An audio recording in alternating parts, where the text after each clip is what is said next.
할렐루야! 저는 영등포 중앙교회에서 기획행정을 맡고 있는 김성주 목사입니다. 우리 쉐마 성도님들 한 주간도 주님의 평강 안에 거하셨는지요? 삶의 풍파 속에서도 이 변함없이 주님을 붙들며 걸어가시는 우리 쉐마 성도님들 되시기를 바라겠습니다. 오늘 본문은 압살롬의 그 쿠데타를 제압한 뒤에 다윗의 모습을 담고 있습니다. 압살롬이 죽었고 전쟁은 끝이 났지만 이 남겨진 상처와 후유증은 너무나도 컸습니다. 무엇보다도 다윗의 그 가슴을 찢는 슬픔이 있었는데 평생 그토록 외면하고 오해했던 그 압살롬을 이제서야 그 아들이 얼마나 소중했는지 처절하게 깨달았지만 이미 만날 수 없는 이 죽음에까지 압살롬이 가버린 것이죠. 그것도 가장 믿었었던 요압 장군의 그 독단적인 행동으로 자식을 잃었으니 이 다윗의 심정은 참담했을 겁니다. 게다가 정치적으로 상황은 좋지 않았어요. 왕으로서의 권위는 이미 다 무너졌고 자신을 따르던 그 북쪽 이스라엘 10지파는 압살롬을 왕으로 추대했었거든요. 그러한 전적이 있었기 때문에 이 다윗과의 관계가 참 난감해졌습니다. 심지어 다윗의 혈육인 이 남쪽 유다 지파까지도 압살롬 편에 섰었기 때문에 이 다윗은 고향을 잃어버린 것만 같은 외로움과 분노 그리고 배신감 속에 놓이게 된 것이죠. 더 나아가 다윗 쪽에 남아있는 군사들도 이제 더 이상은 다윗을 따라갈 이유를 잃어버린 듯 보였습니다. 이렇게 리더십이 바닥에 떨어졌다고 하는 것이죠. 이 모든 아픔 속에서 다윗은 마하나임 성 그 옥탑방에 올라가 통곡합니다. 단순히 아들을 잃어버린 그 슬픔과 이 리더십이 흔들리는 이 불안 때문에 슬퍼했던 게 아니었었어요. 다윗은 그 옥탑방에서 지금까지 그 자신의 인생을 되돌아보면서 밧세바 사건과 우리아의 그 죽음 이후에 하나님께서 나단 선지자를 통해서 경고하셨던 그 징계가 즉 다윗의 가문 속에 칼이 멈추지 않을 것이다 라고 했던 이 저주가 지금 이 상황까지 이어지게 되었음을 다윗은 깨닫게 된 것입니다. 그 모든 상처들이 모여서 지금 이 마하나임에서 눈물 콧물 흘리는 이 회개로 이어지게 되었다고 하는 것입니다. 이렇게 다윗이 마하나임 성 꼭대기에서 울고 있을 때에 군대 장관 요압이 찾아와서 이 다윗에게 차갑게 말을 하죠. 전쟁에서 승리한 우리의 얼굴을 진정 부끄럽게 하시겠습니까? 차라리 우리가 죽고 압살롬이 살았더라면 당신은 그걸 당연하게 여기고 만족했을 것입니다. 이거는 지금 조롱하는 거예요. 그리고 더 나아가 협박합니다. 오늘 밤 이 옥탑방에서 내려오지 않으신다면 우리는 다 떠나갈 겁니다. 그러시면 젊었을 때의 그 고통보다 더 큰 재앙을 이제 맞이하게 되실 겁니다. 협박이죠. 전쟁에서 승리했으나 이 승리의 기쁨도 없고 명분도 없는 이 전쟁에 지쳐있는 이 군사들을 생각해 보자면 아마 요압 장군의 이 말은 논리적으로는 전혀 틀리지 않은 말이에요. 100% 맞는 말입니다. 다윗은 지금 울 게 아니라 격려하고 칭찬하며 기뻐해야만 했습니다.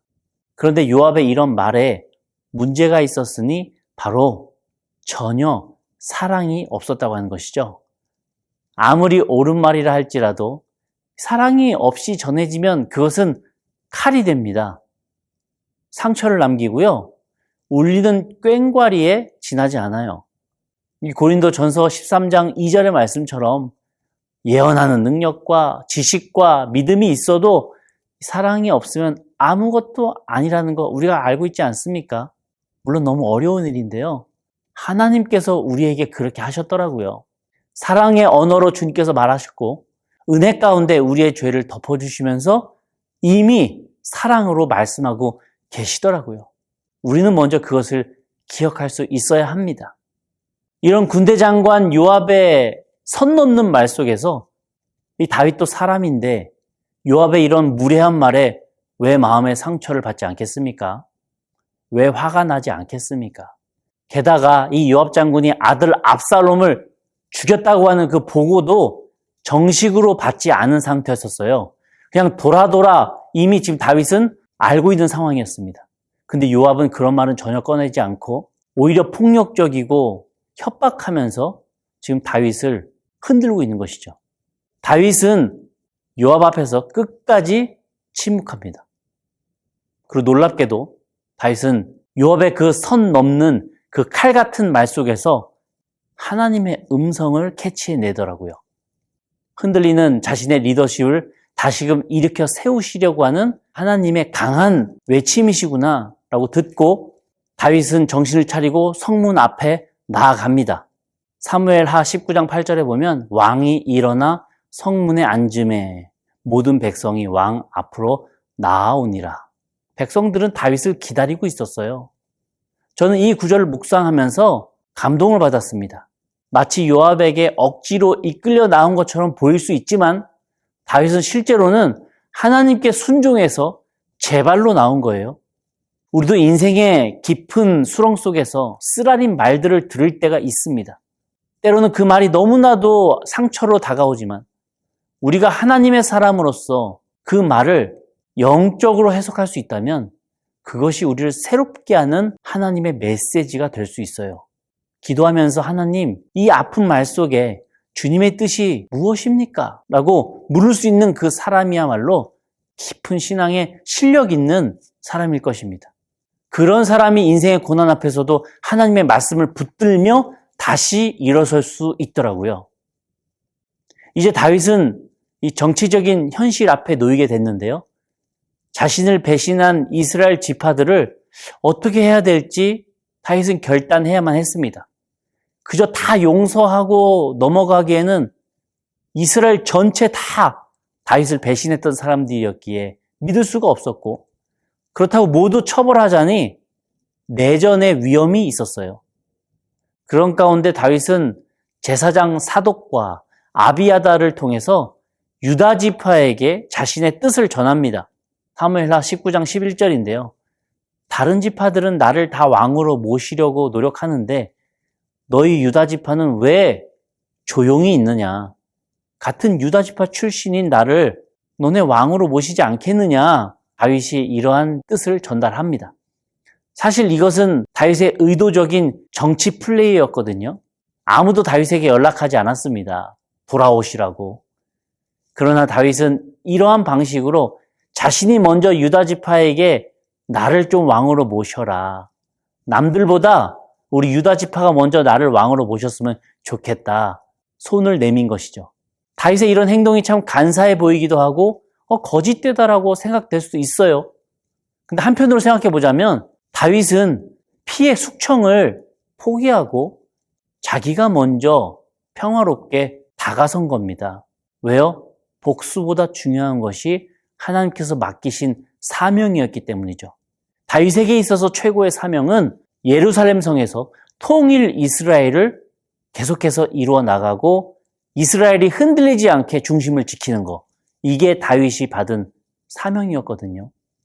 하나님께서 맡겨주신 사명을 완수하기 위해서 통일 이스라엘의 왕으로 다윗은 서 있어야만 했습니다.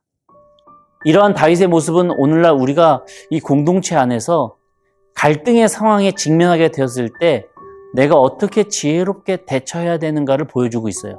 우리의 자존심 내려놓고 더 큰 하나님의 뜻을 생각하면서 복수가 아니라 용서의 손을 먼저 내밀 수 있어야 된다고 하는 것이죠. 다윗은 자신의 그 아픔과 상처를 넘어서 이스라엘 전체를 하나로 묶어야 하는 그 왕으로서의 막중한 책임을 잊지 않았어요. 사사로운 감정 따위는 그 사명 앞에서 전혀 중요하지 않았다고 하는 것이죠. 한 주간도 이 나 같은 사람도 선택해 주셔서 주님의 자녀로 기름 부어 주심 그 이유가 무엇인지를 묵상하며 겸손히 주님의 뜻에 순종하고 그 뜻을 향해서 앞으로 나아갈 수 있는 우리 쉐마 성도님들 다 되시기를 이 주님의 이름으로 간절히 축원합니다.